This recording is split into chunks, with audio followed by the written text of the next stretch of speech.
ने जो है सरेंडर किया है और क्या उनका इतिहास रहा है उसके सरेंडर करने के बाद कितना और बचता है नक्सलिज्म को जो खत्म करने में डेडलाइन जो काफी करीब है। आज 24 मार्च है और जब मैं आपसे बात कर रहा हूं तो यह बात सुनिश्चित हो गई है कि अंतिम DKZC लेवल का जो नक्सल कमांडर था पापा राव, वो अपनी पूरी टीम के साथ आज पुनर्वास करने वाला है। जब वो पुनर्वास उसका हो जाएगा तो तकनीकी तौर पर हम स्पष्ट रूप से कह पाएंगे अब छत्तीसगढ़ की सीमा प्रांत में इस लेवल का DKZC लेवल का या उससे भी नीचे लेवल का कोई नक्सली अब नहीं है। पार्टी मेंबर लेवल के या एरिया कमेटी लेवल के जो मेंबर्स हैं नीचे, वो कहीं ना कहीं सेटल हैं। उन्होंने ड्रम कर रखा सामान, वो कहीं जुड़ गए सबके साथ, और सशस्त्र अब वो नहीं है। इस तरह से शेष जो नाम छत्तीसगढ़ के संदर्भ में आते हैं, 2-3 नाम हैं, वो शायद आपको भी ध्यान होंगे, वो नाम सारे ही अब तेलंगाना में सक्रिय हैं। अतः छत्तीसगढ़ की सीमा के अंदर यह चीज समाप्त हो जाएगी आज इस पुनर्वास के बाद। पापा राव की अगर बात करें, क्या इतिहास रहा है उनका? और काफी लंबे समय से मैं सोचता हूं कि लगभग 2.5 दशकों से जंगलों में सक्रिय रहे और इन्होंने अनेक एनकाउंटर्स ऐसे हुए, पुलिस के अनेक ऐसी मुठभेड़ें हुई जिसमें ये थे, परंतु ये स्कैप हो गए। बार बार यही होता रहा इनके साथ। अभी भी ये है कि 25 लाख का छत्तीसगढ़ की सरकार की तरफ से इनाम DKZC होने के कारण के ऊपर है, लेकिन ये बात स्पष्टता है कि अब उनका मनोभाव बदल गया है। मेरी खुद भी उनसे बात हुई है फोन पर, और बात होने के बाद ये स्पष्टता है कि अब वो आज पुनर्वास करें।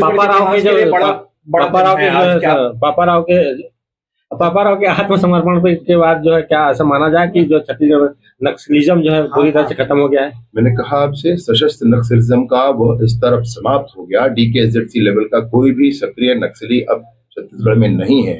एरिया कमेटी मेंबर्स के, डिवीजन लेवल के भी नहीं होंगे, एरिया कमेटी मेंबर के जो होंगे वो सेटल हो गए हैं कहीं ना कहीं। उन्होंने वर्दी छोड़ दी है, हथियार छोड़ दिया है, और कहीं है कुछ संख्या हमको ध्यान आता है, 40-45 की संख्या हमको याद आती है जो हमारे रिकॉर्ड में है, और उसके हिसाब से और कोई नहीं है। इस तरह से मैं स्पष्टता से ये कहना चाहूंगा, आने वाले समय में अभी हमारे पास 7 दिन का समय और है। इन 7 दिनों में भी और लोगों के पुनर्वास करने की संभावना है, वो भी पुनर्वास कर लेंगे और छत्तीसगढ़ नियत 31 मार्च 2026 तक सशस्त्र नक्सलिज्म से मुक्त होगा। और कोई बड़ा नाम बच गया है इनके अलावा? मैंने आपसे कहा कि छत्तीसगढ़ के हैं, सक्रियता उनकी गढ़चिरौली में है अथवा तेलंगाना में है, ऐसी सक्रियता उनकी है। सोड़ी केसा है, हिमला बिज्जा है, ये लोग हैं, परंतु ये सक्रिय तेलंगाना में है, इसलिए हम इसको अपने में काउंट नहीं कर रहे हैं। मेरा ख्याल है तेलंगाना वाले भी उनसे संपर्क में होंगे और वह भी वापस। आंकड़ों में कितने नक्सली और बच गए हैं? 40-45 की संख्या शेष रह गई अंतिम छत्तीसगढ़।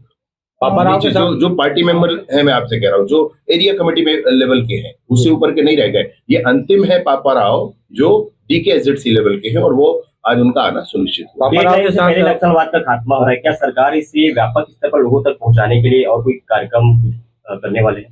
देखिए, मैं आपसे निवेदन पूर्वक कहना चाहता हूं कि 31 मार्च 2026 तक सशस्त्र नक्सलिज्म समाप्त होगा।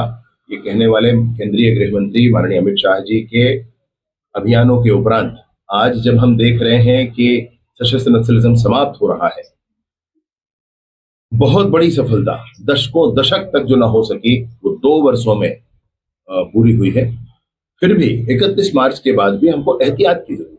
पापा राव ने जो है सरेंडर किया, क्या परिस्थिति बनी है जिसके कारण जो है सरेंडर हुआ नहीं, अभी होने का सरेंडर करने का निर्णय लिया है उन्होंने, तो क्या कारण क्या लगता है कि जो है आपको सरेंडर का इतना बड़ा निर्णय उन्होंने लिया? बड़ी स्पष्टता है कि 31 मार्च 2026 तक सशस्त्र नक्सलिज्म का समापन है, पूरे देश में समापन है।